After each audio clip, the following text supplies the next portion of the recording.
আসসালামু আলাইকুম গাইস। আজকে আমরা আসছি বসন্তপুর নদী বন্দর।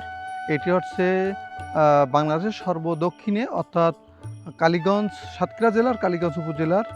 এবং আপনারা দেখতে পাচ্ছেন যে এখানে হচ্ছে এটি হচ্ছে বাংলাদেশের অংশ।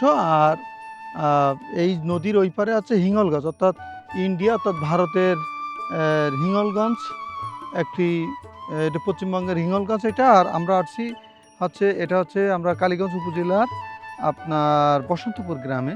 এখানে একসময় আপনার নদী বন্দর ছিল। এখানে আপনার পণ্য ওঠানামা এবং পণ্য যাতায়াত করতো ভারত এবং বাংলাদেশের একসময়, কিন্তু বর্তমান পাকিস্তান পিরিয়ডের পর থেকে এটি বর্তমান বন্ধ আছে। তবে কিছুদিন আগে আবার চালু হবে বলে সরকার উদ্যোগ নিয়েছিল বলে জানা যায়।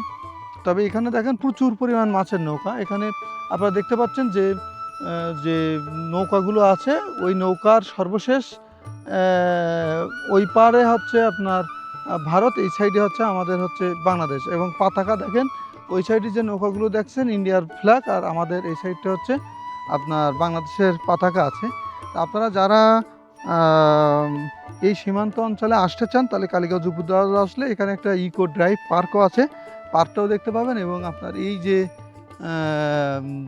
ভারতের যারা ভারত দেখতে চান বা দেখতে পান না, তারা অবশ্যই আসতে পারেন। এই যে বাংলাদেশের থেকে ভারত দেখার একটা সুযোগ হবে বলে মনে করি। তো সবাই ভালো থাকবেন, দেখা হবে নতুন কোনো ভিডিওতে।